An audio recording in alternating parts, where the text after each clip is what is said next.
Lucas 10, versículo 25 até o 37.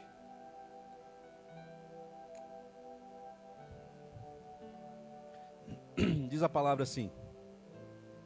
Eu estou na NVI, tá, Marcos? Certa ocasião, um perito da lei levantou-se para pôr Jesus à prova e lhe perguntou: Mestre, o que preciso fazer para herdar a vida eterna? O que está escrito na lei? Respondeu Jesus. Como você a lê? E ele respondeu: ame o Senhor, o seu Deus, de todo o seu coração, de toda a sua alma, de todas as suas forças e de todo o seu entendimento. E ame ao seu próximo, como a si mesmo. Disse Jesus: você respondeu corretamente. Faça isso e viverá. Mas ele, querendo justificar-se, perguntou a Jesus: e quem é o meu próximo?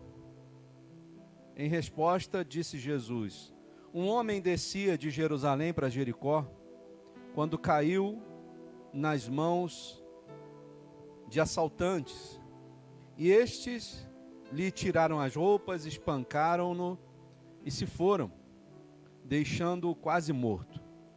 Aconteceu estar descendo pela mesma estrada um sacerdote, quando viu o homem, passou pelo outro lado. E assim também um levita, quando chegou ao lugar, e o viu e passou pelo outro lado.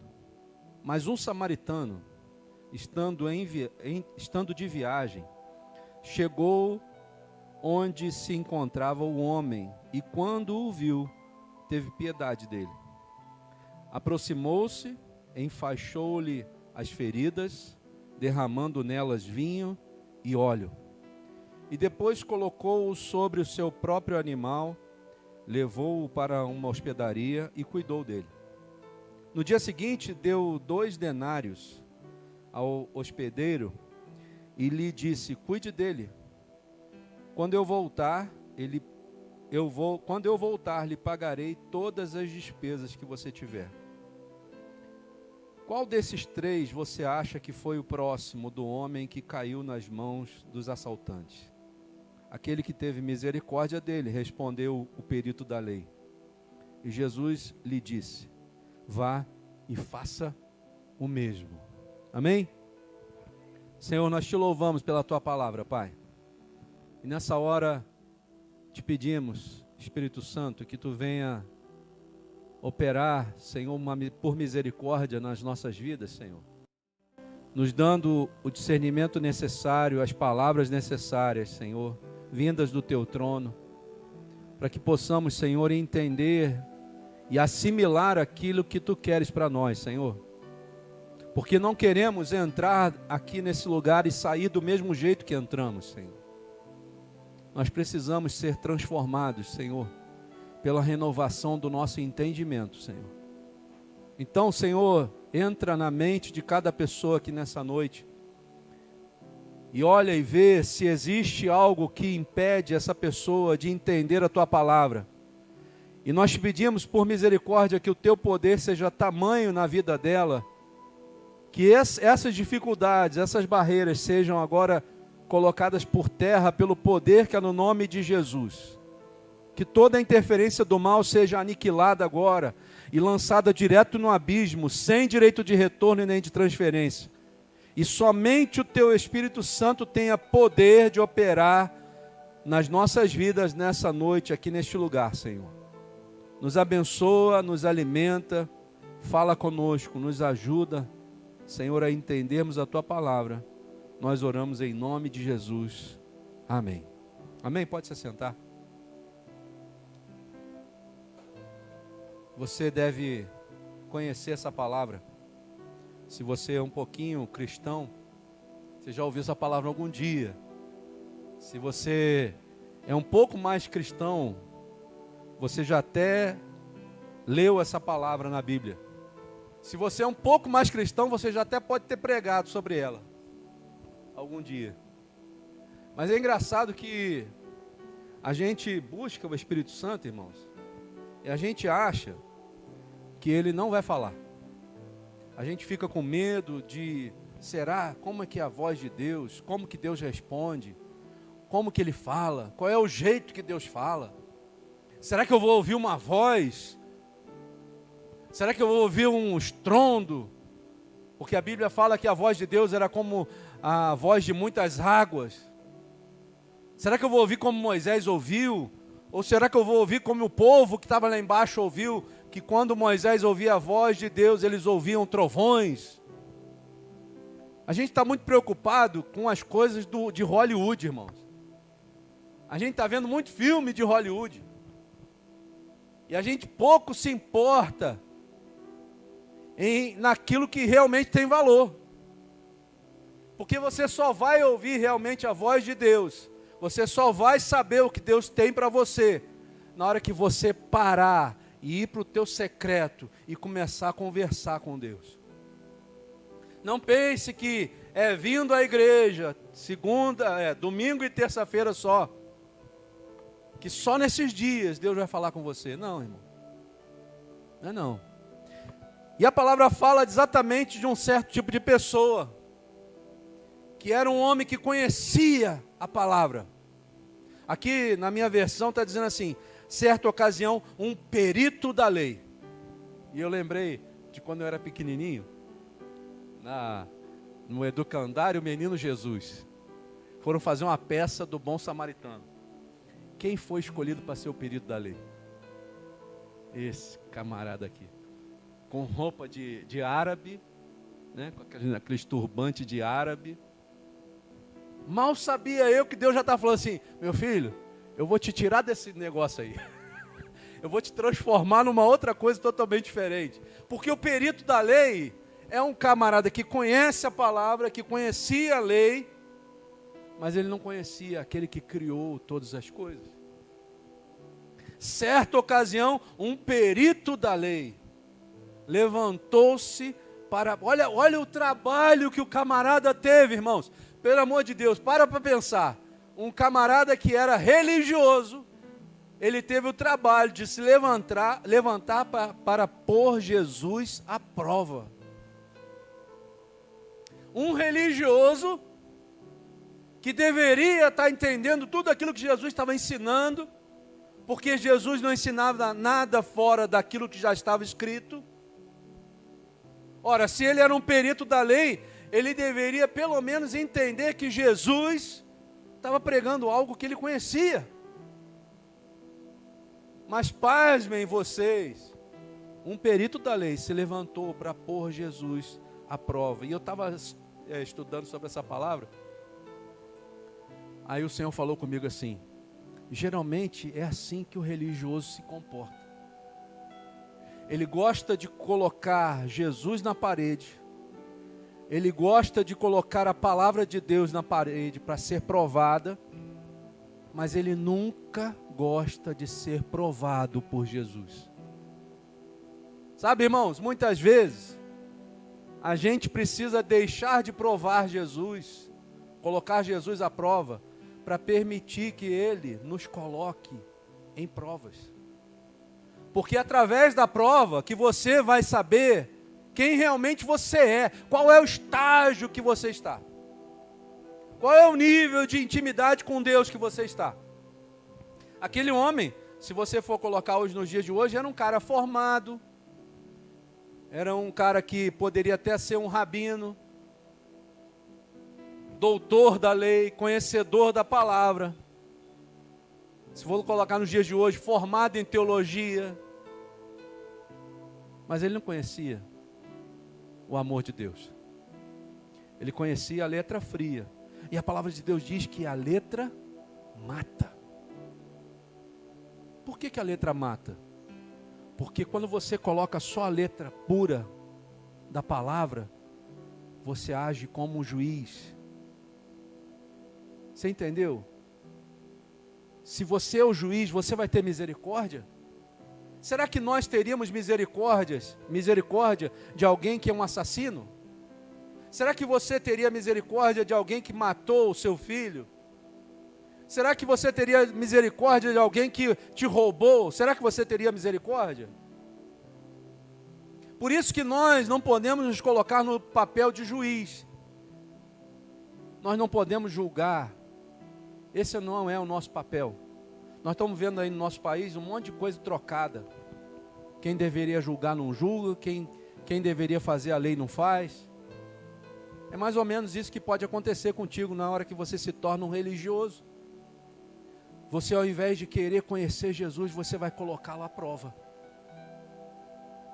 E aí isso, quando você faz isso, você não gera aquilo que é a maior transformação que uma pessoa cristã pode acontecer. Você não gera intimidade dentro de você. Você não ouve a voz de Deus. Você só ouve a sua própria voz. Existem 3 vozes que falam conosco. A voz de Deus, a voz do homem e a voz do diabo. Quando você coloca Jesus à prova, quando você coloca Deus na parede, você deixa de ouvir a voz de Deus. Então você só vai ouvir 2 vozes. A sua própria voz e a voz do diabo. E qual vai ser o destino se você ouvir a sua própria voz? Sabe qual vai ser o destino? Você nunca vai entrar no céu. E se você ouvir a voz do diabo, qual vai ser o seu destino? O inferno. Jesus estava lá, irmãos, querendo fazer com que aquelas pessoas fossem salvas. Mas aquele homem, com tanto orgulho, dizendo assim: eu sei que esse homem aí chamado Jesus não é o Messias, não é o Filho de Deus. Porque Jesus não andava nos padrões dos fariseus, irmãos. Jesus vai fazer coisa na sua vida que você acha que não é Deus que está fazendo. Mas é. A religião faz isso. A religião coloca a gente dentro de uma caixinha, numa doutrina. E se alguma coisa sair fora daquela doutrina, isso não é de Deus.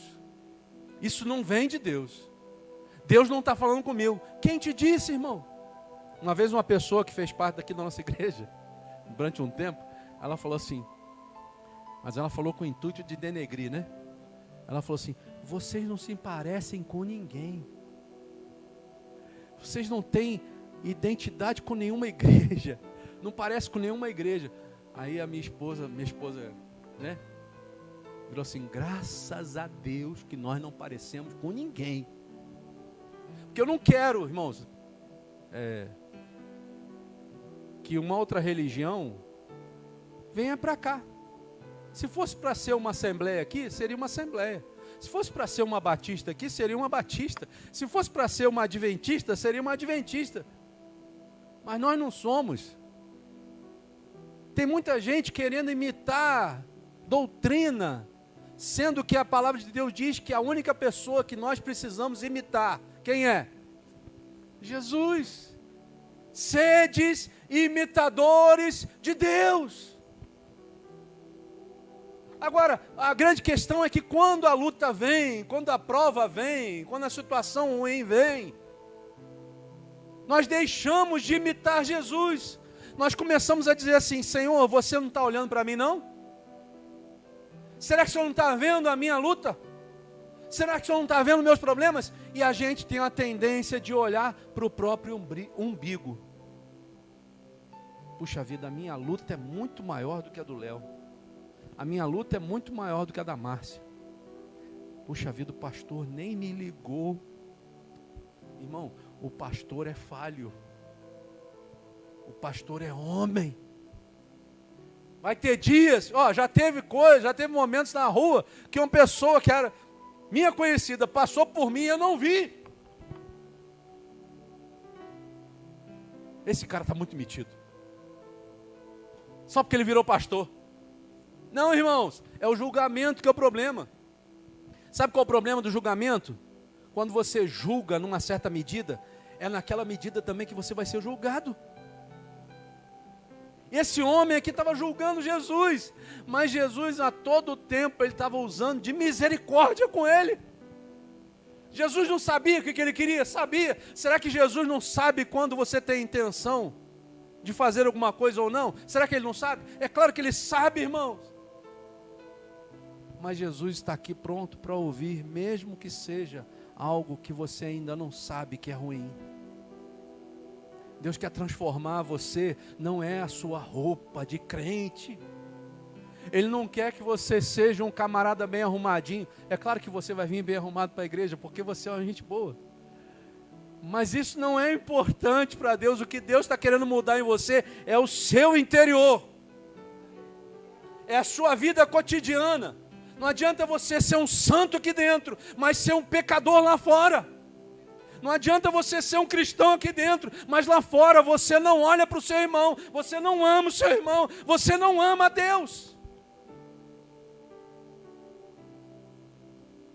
E Jesus sabia que aquele homem era um religioso, que talvez, por certo, dentro da igreja, da sinagoga, ele até lia a Torá, até fazia aqueles movimentos lá de judeu, né? Bota aquela equipá, né? Equipá, e vai lá para o muro da lamentação, e fica lá, recitando lá os versos lá. A gente não é judeu, a gente não usa equipá, a gente não faz essas coisas, mas a gente faz coisa pior. Jesus está voltando, irmãos. Jesus está chegando. E a gente está se importando com coisas que são fúteis, que não tem valor algum, que não vai fazer diferença nenhuma na sua salvação. E se Jesus, para pensar na sua vida hoje, e se Jesus voltasse hoje? Você subiria? Não precisa responder para mim não. Responde para você aí. Se você tem alguma dúvida da sua subida ao céu, é porque alguma coisa precisa mudar na sua vida. Porque você não pode continuar vivendo do mesmo jeito que você está vivendo. Se eu tenho um pingo de dúvida, se eu vou subir ao céu com o Senhor, é porque alguma coisa precisa ser mudada. É porque eu estou botando Jesus à prova, ao invés de permitir que Ele me prove. Você vai estudar, né? Emanuele já terminou, mas Esther está continuando a estudar. Você vai estudar, quando você vai para ser aprovado, você tem que fazer o quê? Prova. Você tem que provar os seus conhecimentos. Você vai fazer um concurso. Como é que você vai entrar num concurso ou numa função se você não fizer uma prova? Você acha que Deus vai deixar você entrar no reino de Deus, irmão, sem fazer uma prova? Você acha mesmo? Você acha de verdade? Deus não vai fazer isso com você. Por quê? Porque Ele não te ama, não é isso? Ah, Deus é tão ruim para mim que Ele vai fazer um monte de prova. É Felipe, né? Felipe deve estar fazendo, daqui a pouco vai fazer algumas provas. Eu lembro quando eu fazia a prova, eu ficava por conta, rapaz. Eu tinha que estudar. Não é que eu não gostava de estudar, não. Eu gostava de estudar. Mas eu tinha uma prima, gente boa, que um dia vocês vão conhecer ela. Que era assim, eu estudava junto com ela. E eu estudava mesmo. E eu aprendia coisa rápida, então terminava mais cedo. Eu ia ver a sessão da tarde. Eu ia ver alguma coisa, jogar bola, alguma coisa assim. E minha mãe, já terminou? Já, mãe, já terminei. Aí daqui a pouco aparecia minha prima. Eu não sei nada. Eu não consegui estudar nada. E a minha prima era assim, ela estudava 10 horas por dia. Só tirava 10. Aí minha mãe falou assim, se a fulana, não vou falar o nome dela, se a fulana não sabe nada, você é muito menos. Volta para estudar. Irmão, eu ficava tão satisfeito com isso. Mas eu tinha que estudar. Isso é o papel dos pais. Colocar você no eixo.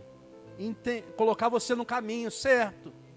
E Deus coloca os seus filhos no caminho certo. Porque senão vai chegar a hora que a prova vai chegar na tua vida e você não vai passar. Porque você não estudou. Você não se dedicou o suficiente. Você não foi disciplinado naquilo que deveria fazer. Deus, Ele vai fazer algo na nossa vida na medida da nossa dedicação. Não pense que você vai fazer o reino de Deus, ou vai fazer coisas no reino de Deus de qualquer forma, irmão. Não. Não é assim que se funciona. E aquele homem achou que Jesus ia entrar na dele. ele achou que Jesus ia, entrar naquela conversa fiada. E aí, ele pergunta para Jesus, a pergunta de $1 milhão. Hoje, né, $1 milhão não é nada, né? $1 bilhão também não é nada, né? Pelas coisas que a gente ouve aí. Mas vamos botar aí, a pergunta de $1 bilhão. Mestre, o que eu preciso fazer para herdar o reino de Deus? Se ele tivesse com a intenção certa, e se ele tivesse realmente querendo ouvir aquilo que Jesus estava falando, essa era a oportunidade dele de adquirir aquilo que ele estava querendo. Deus às vezes fala conosco no culto, Deus às vezes fala conosco através de uma palavra, e a gente acha que aquela palavra não vai servir para nós, mas é exatamente o contrário. Se você deixar o Espírito Santo te transformar, se você deixar o Espírito Santo tocar em você, você vai começar a descobrir o caminho que aquele homem queria entender. Qual é o caminho? O que eu devo fazer para herdar a vida eterna? Porque é exatamente para que nós viemos. Nós tínhamos uma vida eterna com Deus, mas por causa do pecado nós fomos expulsos do paraíso.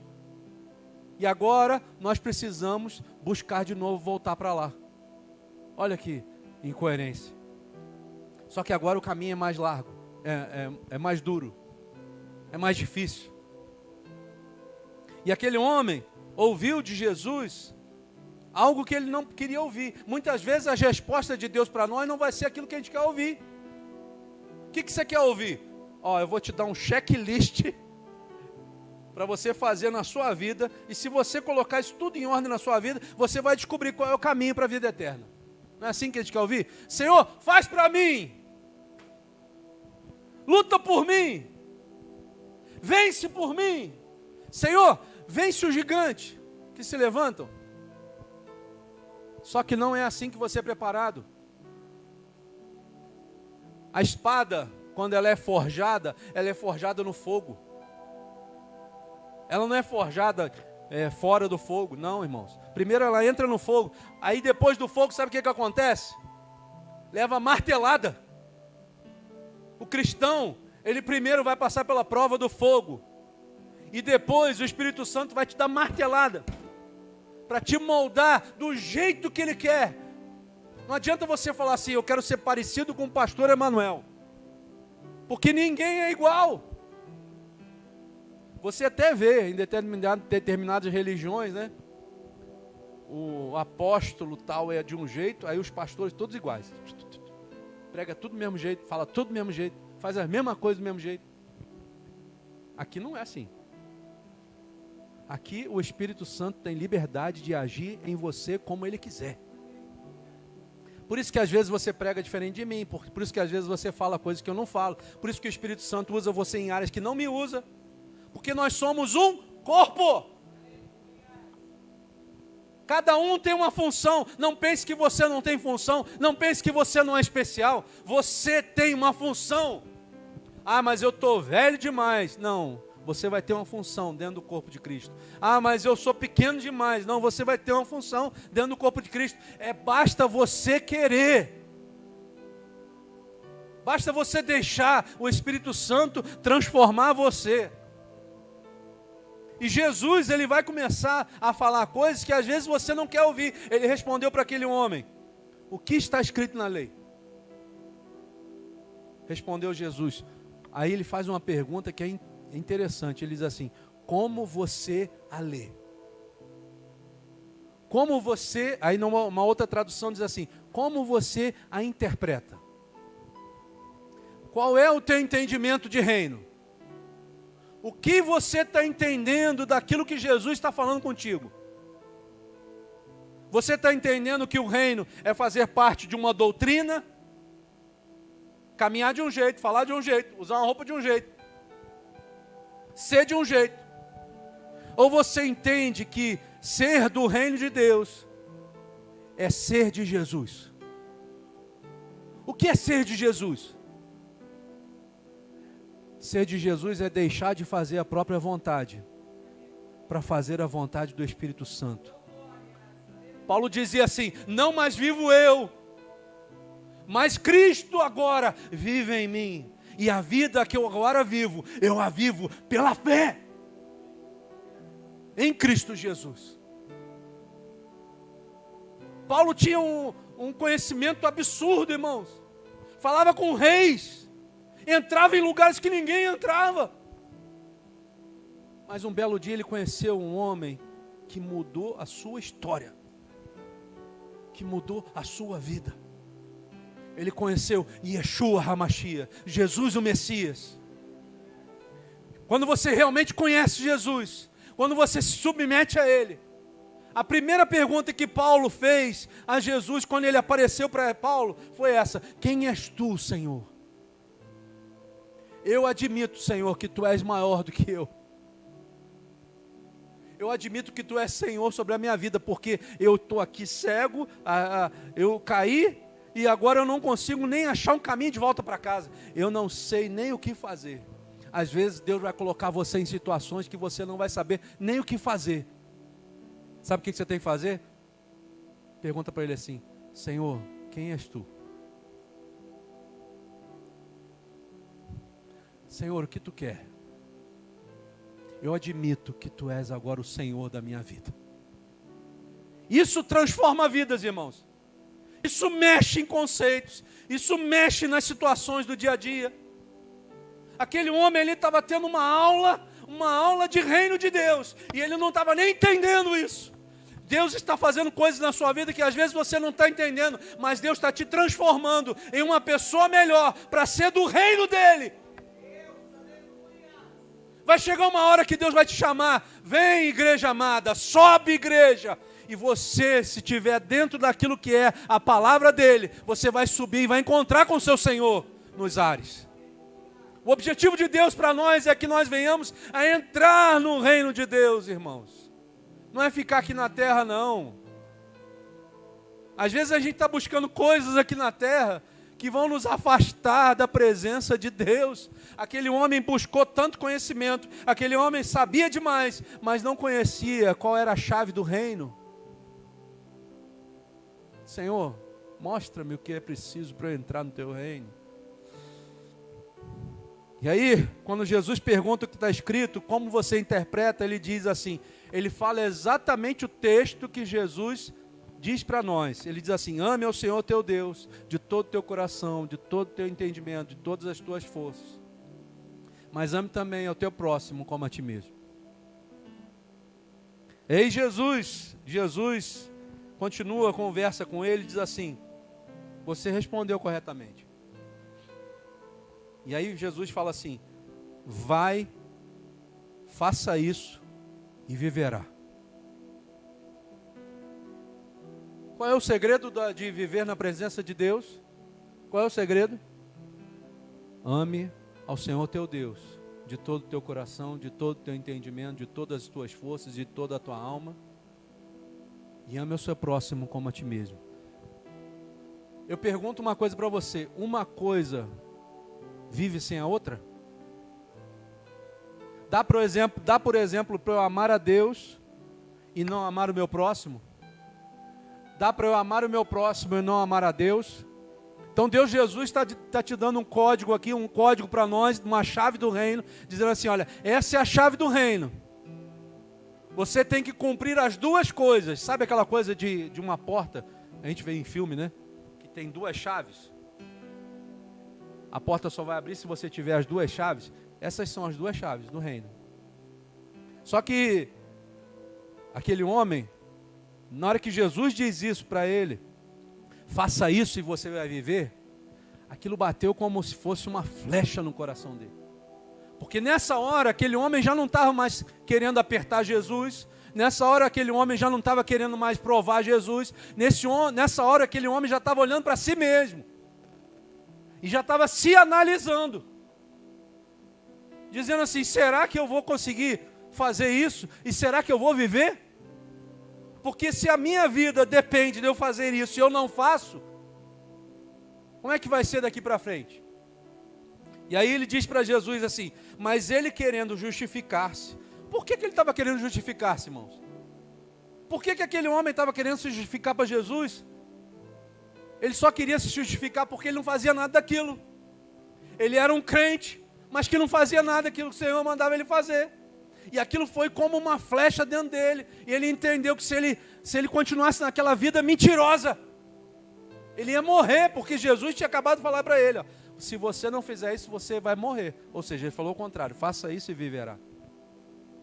E ele, querendo justificar-se, perguntou a Jesus, e quem é o meu próximo? Quem é o seu próximo? O meu próximo é só a minha família. Eu só vou pregar para minha mãe, para minha esposa, para minhas filhas, e está muito bom. É isso? Quem é o seu próximo? Quem é o seu próximo? O seu próximo é a bola da vez. Quem Deus colocar na sua frente, esse é o seu próximo. Se for o seu filho, amém. Se for sua esposa, amém. Se for o seu marido, amém. Mas se não for, amém também. Se chegasse um mendigo agora aqui, aquele cheirinho, né? Cabelo cheio de piolho, e te pedisse um abraço, hein? O que você faria? Jesus conhece o nosso coração, irmãos.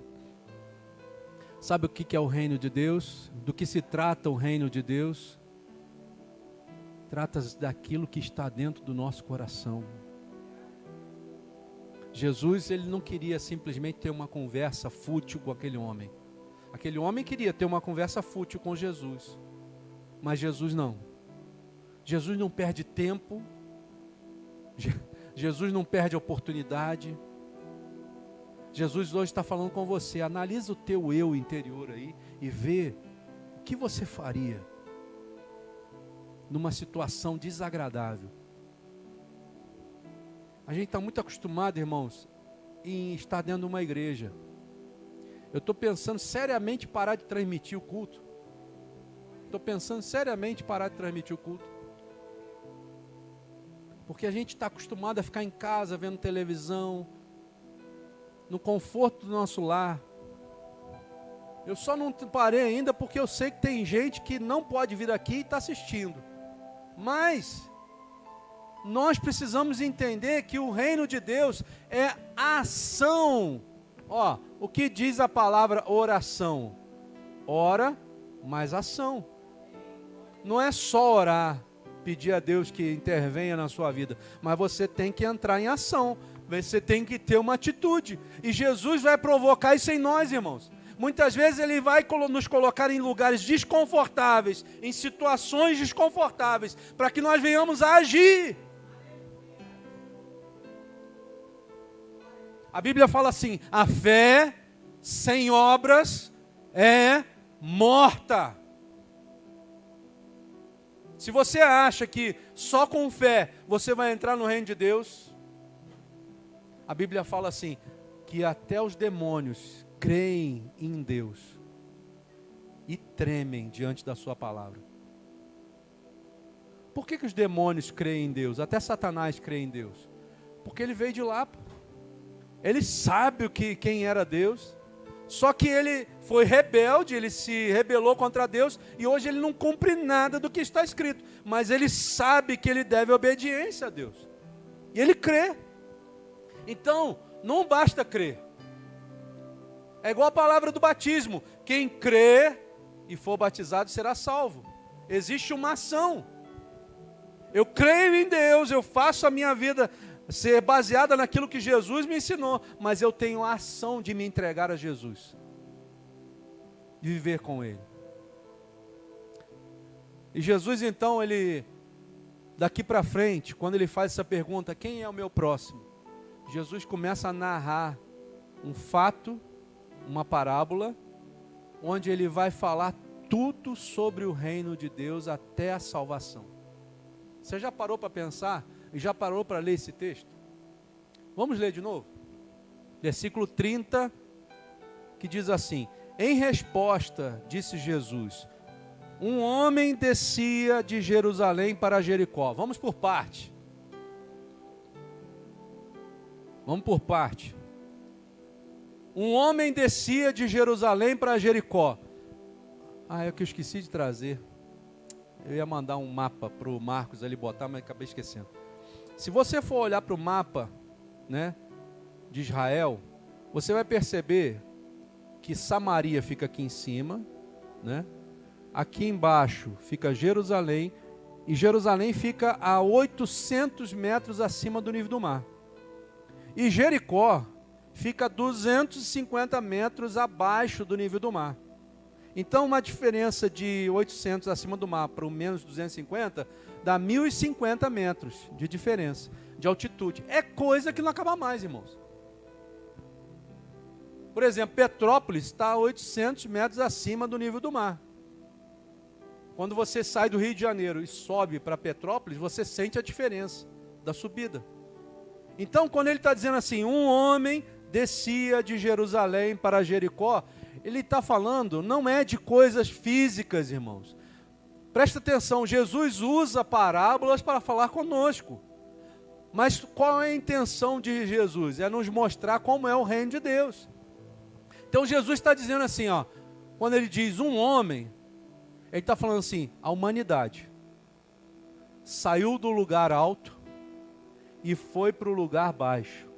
Jerusalém é tipo da nossa casa celestial.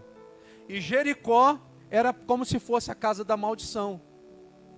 Então o homem saiu de Jerusalém e desceu para Jericó. Está falando da história do homem. O homem perdeu a oportunidade de ser eterno. Nós saímos de um lugar eterno para um lugar que é terminal. E ele continua dizendo, quando caiu nas mãos de assaltantes. Quando você vai estudar sobre isso, você vai ver que quando o homem sai, né, do alto de Jerusalém e vai para Jericó, quem é que tenta se apropriar daquilo que foi criado por Deus? Satanás e seus demônios. Então, quando o homem cai do céu e vem para a terra, ele cai nas mãos de Satanás e seus demônios, que são esses assaltantes. A história está sendo contada para aquele homem de uma forma para que ele entenda. E o Senhor está falando com você nessa noite e para que você entenda, olha, existia um lugar onde você deveria estar. Existia um lugar alto onde você deveria estar, que era um lugar na presença de Deus, que era um lugar onde você tinha conhecimento de Deus, onde você lidava com Deus face a face. Mas por causa do pecado que entrou no homem, você deixou de ser eterno para ser uma pessoa terrena. Uma pessoa suscetível a doenças, suscetível à morte, que pode ir sim para o inferno se você não vigiar. E aí ele vai dizer assim, e estes lhe tiraram as roupas, espancaram-no e se foram, deixando-o quase morto. Este está falando dos assaltantes, tiraram-lhe as roupas e espancaram-no. Qual é o intuito de Satanás e seus demônios conosco? Sabe qual é o intuito? Tirar todo e qualquer resquício de divindade que existe em você. É arrancar toda e qualquer lembrança que você possa ter de Deus na sua vida. Quando Satanás vem, irmãos, ele não vem para te adular, ele não vem para te ajudar, ele vem para te roubar, matar e destruir. Deus está falando isso conosco nessa noite, é para que a gente entenda que existe o mal. E que a gente não pode se distrair, né? Outro dia eu estava conversando com a Thalita, eu falei com ela, sabe qual é o problema, Thalita, do crente hoje em dia? O crente não anda com a guarda erguida. Você já viu um pugilista, um boxeador? Ele está lá, lutando com um camarada. Enquanto ele está com a guarda erguida, ele está conseguindo se defender. Mas aí vamos dar um exemplo daquele Anderson Silva, né? Ele foi, se achou muito bom, né? A última luta dele, né? baixou a guarda, ficou assim, falando, fazendo assim pro cara, né? Não sei o quê, com braço abaixado. De repente o cara veio e puf, no queixo dele. E aí? Acho que ele nunca achou que ia ter um contragolpe daquele. Ele nunca achou que alguém seria ousado o suficiente para tentar acertar ele. Mas esse é o problema do crente. A gente acha que Satanás nunca vai nos acertar. Nunca vai ser ousado o suficiente para tentar contra nós. Mas ele é ousado para tirar a nossa roupa, para nos espancar se nós deixarmos. E para nos deixar quase morto. O que está quase morto? E aí entra algo tremendo. Quando ele diz aqui que ele estava quase morto é quando você está numa situação onde você não consegue reagir. Né? Quase morto. O cara bateram tanto nele que ele ficou ali estendido no chão e não tinha força nem para se levantar. Mas não é morto. E aí, irmãos, eu tenho um texto. Abre lá, Marcos, para mim, por favor. Que esse faço questão de vocês olharem.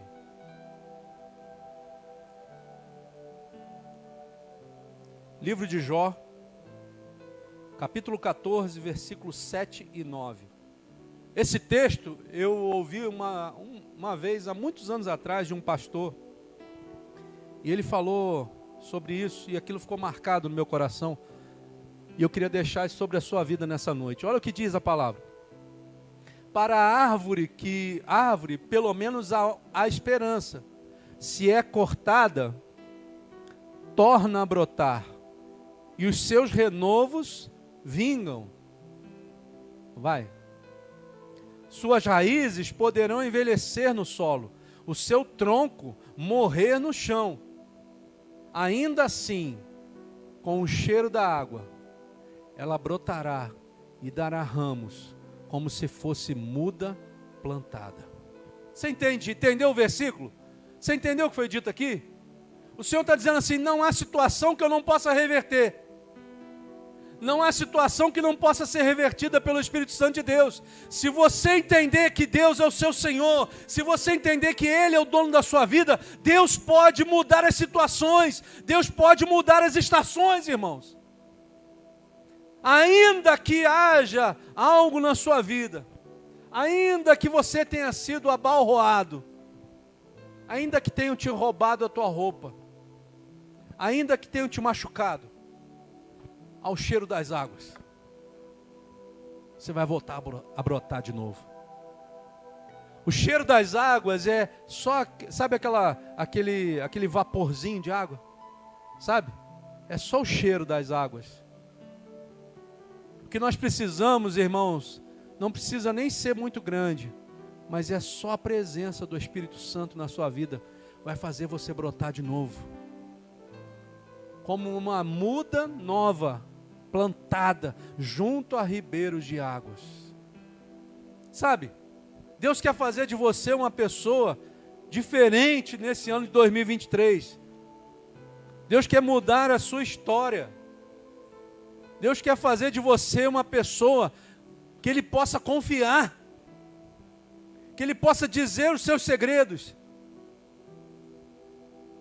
que Ele possa ser aquele que você possa ser aquele que possa usar com graça, alcançar almas, alcançar vidas. E ele diz assim: e aconteceu estar descendo pela mesma estrada um sacerdote, quando viu o homem, passou pelo outro lado. E assim também o levita, quando chegou ao lugar e viu e passou pelo outro lado. O que essas duas pessoas representam, irmãos? O sacerdote e o levita. Quem são essas pessoas? Quem são? Essas pessoas são os religiosos, irmãos. O sacerdote, ele é mais do que um levita. Ele não é só aquele que serve, não. É aquele que leva a palavra, aquele que conforta, aquele que ajuda. E o levita pode ser, sim, aquele que serve na casa do Senhor, mas pode ser aquele que toca um violão, aquele que faz um instrumento tocar. Essas pessoas deveriam ser as primeiras a parar e ajudar um camarada. E é engraçado que eles estavam no mesmo caminho. O mesmo caminho que aquele homem tomou de Jerusalém para Jericó, era o mesmo caminho que aqueles dois homens também tomaram. Ou seja, sabe o que eu entendo aqui? A mesma descida para um era para o outro. Eles não entenderam que eles também poderiam ser alvo dos assaltantes ali na frente. Às vezes a gente acha que eu não devo fazer para aquele irmão agora porque sei lá por quê, eu não estou afim.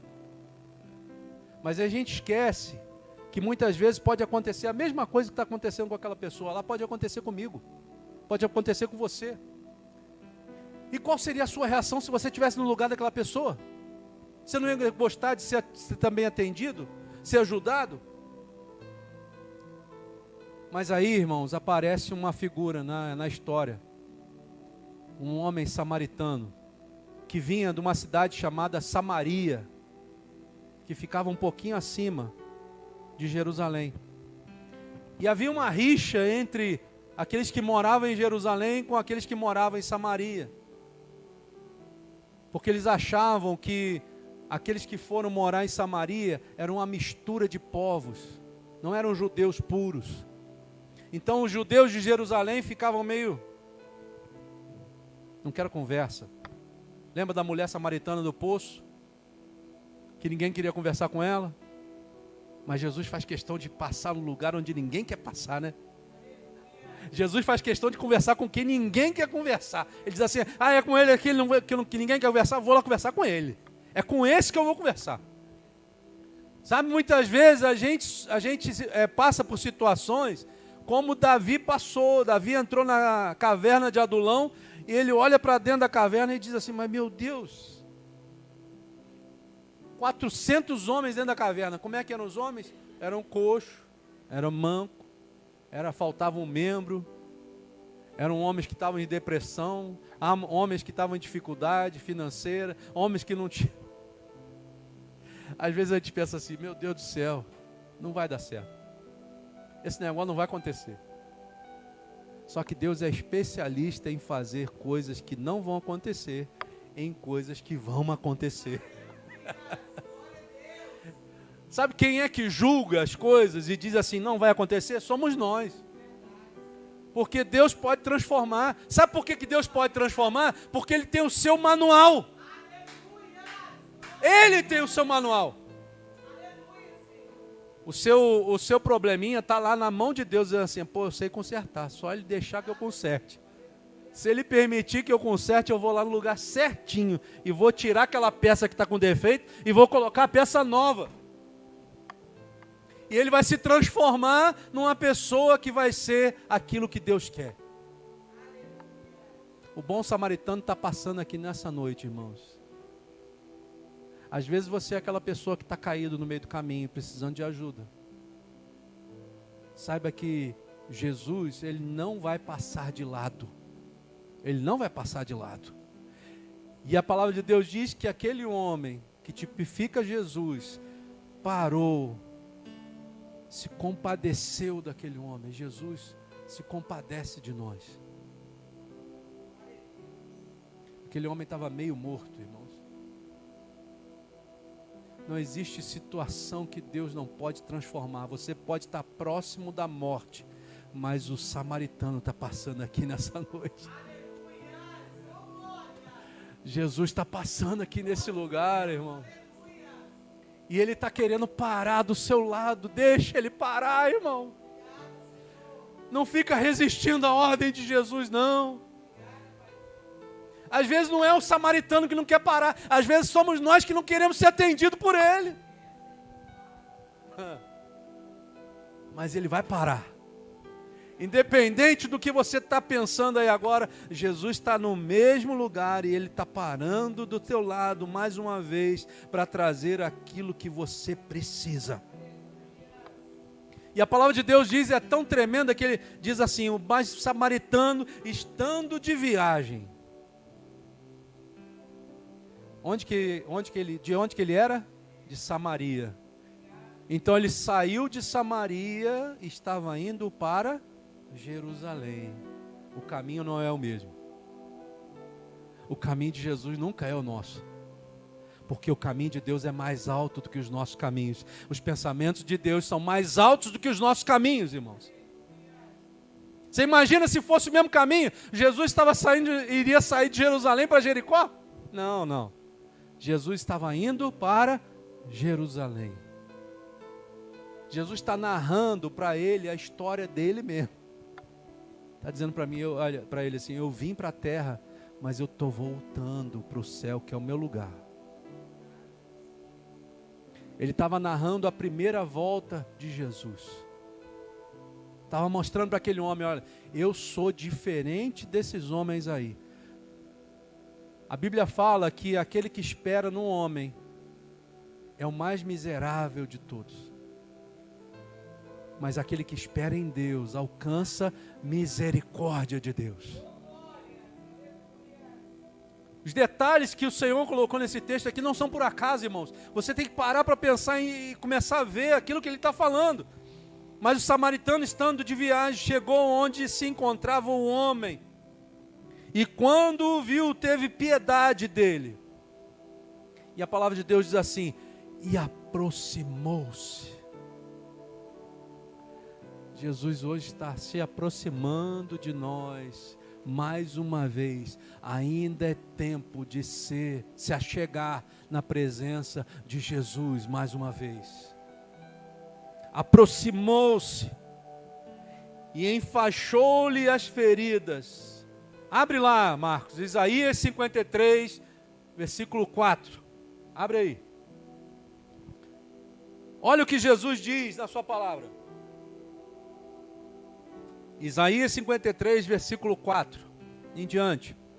Certamente Ele tomou sobre si as nossas enfermidades e sobre si levou as nossas doenças. Vai. Contudo, nós o consideramos castigado por Deus afligido, atingido e afligido. Mas Ele foi transpassado por causa das nossas transgressões. Foi esmagado por causa das nossas iniquidades. O castigo que nos traz a paz estava sobre ele. E pelas suas feridas fomos curados. Sabe qual é o único homem que tem poder de curar as suas feridas? Sejam elas do corpo, sejam elas da alma. O único que tem poder de curar as suas feridas é Yeshua HaMashiach, Jesus o Messias. Pare de procurar solução nos homens e comece a procurar a solução em Deus, irmãos. Pare de procurar nos homens. Comece a dedicar o seu tempo a Ele. O nosso tempo precisa ser mais de Deus e menos dos homens. Porque os homens passam de lado quando você está morto. Mas Deus para te atender na hora que você precisa ser curado. É esse Jesus que eu estou sendo pregado aqui para você nessa noite. É esse Jesus que eu quero que você conheça. Não é o Jesus que estão falando aí fora. Pintado como um quadro, de olhos azuis, cabelo castanho, pele branca. Não é esse não. O Jesus que eu conheço era como a raiz de uma terra seca. Não tinha parecer nem formosura. Mas quando as palavras saíam da sua boca, Ele tinha palavra de vida eterna para cada um de nós. É esse Jesus que eu preciso que você conheça. Porque aí você vai parar de se lamentar por coisas que não tem que mais se lamentar. Vai parar de querer comer coisas que você não quer mais comer, ou que você queria comer. Você vai parar de querer voltar para o Egito, quando você deveria estar querendo estar em Jerusalém agora. Sabe, irmãos, o Senhor tem grandes coisas na sua vida, mas você está atrasando o projeto de Deus na sua vida. Você que está atrasando. Deus nunca se atrasa. Deus nunca perde o bonde da história. Deus nunca chega atrasado na história. Ele chegou no momento onde ele estava quase morto, mas levantou aquele homem, pegou e atou as suas feridas, levou para uma estalagem, cuidou dele, diz a palavra. Deus quer cuidar de você. Por que você não permite que Deus cuide de você? Deus quer cuidar das suas feridas. Às vezes você está usando o produto errado na sua ferida. Deus tem a pasta de figo que vai passar na sua ferida e ela nunca mais vai doer de novo. Tem coisas, irmãos, que você precisa deixar o bisturi santo de Deus cortar e te sarar de verdade. Porque aquilo que você fez, aquilo que você um dia praticou, ainda está mexendo com você aqui dentro. E Deus precisa arrancar isso aí de dentro para fora. Enquanto você não permitir o samaritano tocar dentro de você, essa ferida nunca vai ser curada de verdade. Diz a palavra que aquele homem cuidou dele, fez os primeiros socorros ali, porque ele sabia que se ele não socorresse aquele homem rápido, ele ia morrer. Curou, atou as feridas, colocou atadura. Mas Deus não faz um trabalho pela metade. Jesus nunca começa uma obra e não termina.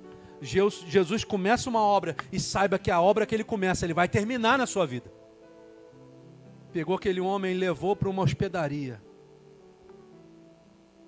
E diz a palavra que ele pagou 2 denários. Eu tive a curiosidade de pesquisar quanto que era um denário, quanto que ele pagou. Um denário custa 15 mil reais e alguns quebrados. 2 denários, 30 mil reais. Aquele homem deixou 30 mil reais naquela estalagem, na mão do hospedeiro. E disse para ele, olha, cuida desse homem aí, porque eu preciso ir. O que Jesus fez, irmãos?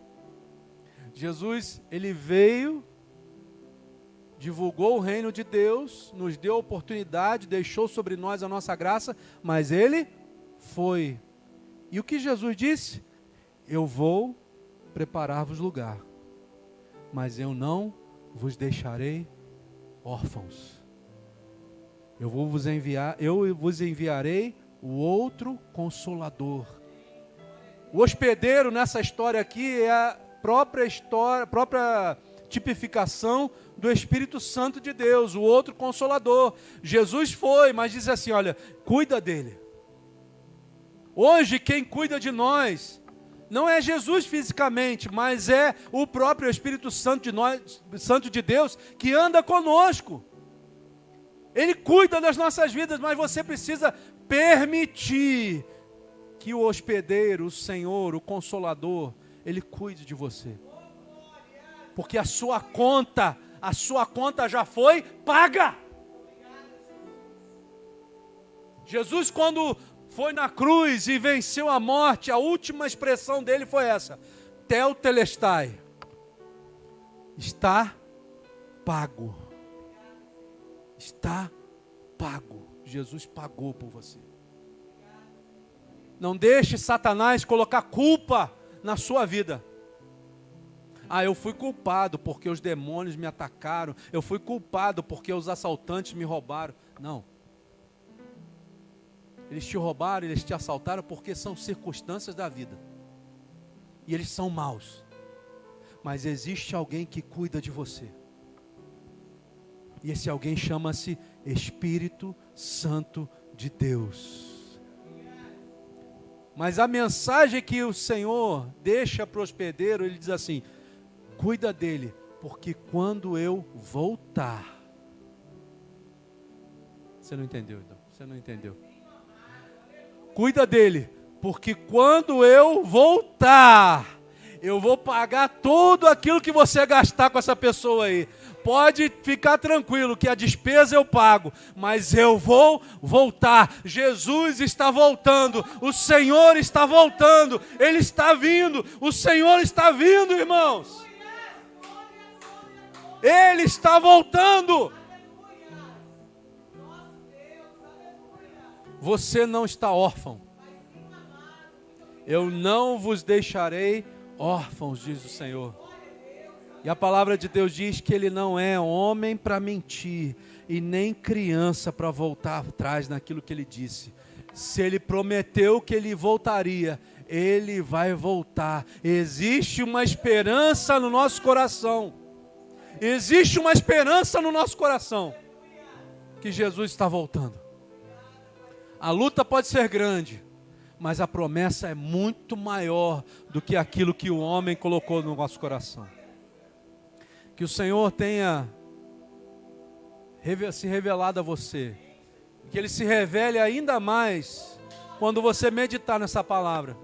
Mas saiba que o recado que Jesus nos deu no final, Ele disse assim para aquele homem: qual desses três você acha que foi o próximo do homem que caiu nas mãos dos assaltantes? E aquele perito da lei diz assim: aquele que teve misericórdia dele. E aí a última palavra de Jesus para nós é essa: Jesus lhe disse: vá e faça o mesmo. Sabe qual é o nosso papel? Qual é o seu papel? É fazer a mesma coisa que Jesus fez. É andar como Ele andou. É falar como Ele falou. É agir como Ele agiu. É ser como Jesus na terra. Às vezes você está olhando para você e está se analisando. Às vezes eu não estou sendo como Jesus. Às vezes eu não estou agindo como Jesus. Às vezes eu não estou falando como Jesus. Mas a ordem de Jesus é: vá e faça o mesmo. Amém. Ainda há tempo de você transformar a sua vida. Ainda há tempo de você ser como Jesus. Então seja como Jesus. Faça como Ele. Ande como Ele. Ame como Ele. Seja como Jesus. Sede meus imitadores, como eu sou de Cristo, dizia Paulo. Nós precisamos imitar a Jesus. Às vezes a gente fica meio reticente com essa expressão imitar, né? Mas imitar quer dizer modelar. Existe um modelo, um padrão. E esse padrão é Jesus. Então você precisa modelar Jesus, ser como Ele. É fácil ser como Jesus? Não é fácil, irmãos. Mas você precisa mudar o seu estilo de vida então. Quanto tempo você tem orado? Quanto tempo você tem jejuado? Quanto tempo você gasta lendo a palavra? Se você não faz nada dessas coisas, jamais você vai ser como Jesus e jamais você vai cumprir aquilo que Ele está te mandando fazer. Como que você vai descobrir as chaves de entrar no reino dos céus? É sendo como Jesus, andando como Jesus, falando como Jesus. Mude a sua vida hoje, porque ainda dá tempo de ser uma bênção nessa terra, em nome de Jesus. Amém? Vamos estar de pé? Adorar o Senhor? Te louvamos, Pai. Te bendizemos. Te adoramos pela Tua palavra, te bendizemos por aquilo que tem falado aos nossos corações. Mas mais do que isso, Senhor, nós te rogamos nessa noite, clamamos a Ti. Que Tu venha mudar, Senhor, as nossas vidas de dentro para fora. Nós não queremos só uma mudança do lado de fora, Senhor. Nós queremos uma mudança de verdade, interna. Espírito Santo, nós precisamos conhecer a Ti, Senhor, de uma forma verdadeira. Nós precisamos, Senhor, deixar as nossas mentiras de lado. Hoje, Tu mais uma vez nos deu uma oportunidade, Senhor. A oportunidade de seguirmos a Ti, Senhor, como nós realmente somos. Senhor, nós não queremos mais ser como aqueles hipócritas, Senhor, que diziam ser uma coisa, mas na verdade não eram. Nós queremos, Senhor, ser pessoas, Senhor, maleáveis ao agir do Teu Santo Espírito, Pai. E nós te agradecemos por aquilo que tem falado conosco nessa noite, porque a tua palavra, Senhor, ela é como uma espada de dois gumes, que vai até a divisão da alma e do espírito, das juntas e medulas, e ela é apta para discernir todas as coisas, Senhor. Então, Pai, discerne o nosso interior e nos dá, Senhor, a ousadia de querermos mudar as nossas vidas de verdade, Senhor. Senhor, nós te pedimos que Tu venha transformar, Senhor, as nossas mentes, Senhor, fazendo em nós uma metanoia, uma mudança de rumo, fazendo com que nós realmente venhamos a valorizar aquilo que é do Teu reino, Senhor. Senhor, tira tudo aquilo que nos impede de conseguir mensurar, valorar aquilo que realmente tem valor ou não, Senhor. Que nós possamos, Senhor, colocar numa balança, Senhor, aquilo que vem do Teu reino e aquilo que vem do mundo. E ver o que está pesando mais em nós, Senhor. E nos dar a atitude correta, Senhor, de tirarmos aquilo que vem do mundo e deixarmos aquilo que vem do Teu Santo Espírito. Senhor, nós sabemos que isso é tão difícil, Pai. Mas então eu te peço, por misericórdia, que Tu venha fortalecer a Tua igreja nesse lugar, fazendo com que ela venha realmente buscar o Teu reino em primeiro lugar, buscar a Tua justiça em primeiro lugar, sabendo que Tu não é devedor de ninguém, sabendo que todas as outras coisas serão acrescentadas na medida da nossa busca. Mas, Senhor, tira então de nós toda a influência do diabo, tira de nós toda a armadilha de Satanás, que nos impede de andar em espírito e em verdade. E que nessa noite, Senhor, seja uma mudança de rumo na nossa vida. Que de hoje em diante, Senhor, nós possamos Te servir em espírito e em verdade, Senhor. Deus, em nome de Jesus, transforma-nos, Senhor, pela renovação do nosso entendimento. Para que então, definitivamente, Senhor, nós possamos descobrir qual é a Tua boa, agradável e perfeita vontade para cada um de nós. Que nessa noite, Pai, nós não venhamos a sair da mesma forma, mas sejamos acompanhados pelo Teu Santo Espírito. Que Tu venha nos ajudar na nossa fraqueza.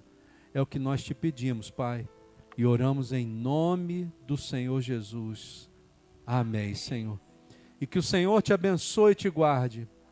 Que o Senhor faça resplandecer o seu rosto sobre ti e tenha misericórdia de ti. Que o Senhor sobre ti levante o seu rosto e te dê a paz, hoje e para todos sempre. Amém, Jesus. Amém? Que Deus te abençoe. Nós estamos aqui na terça-feira e no domingo às 7 horas da noite. Não se atrase, em nome de Jesus. Amém? Que Deus te abençoe. Graça e paz. Quer algum recado? Ô Marcos, pode cortar aí. Tem um recado para a igreja.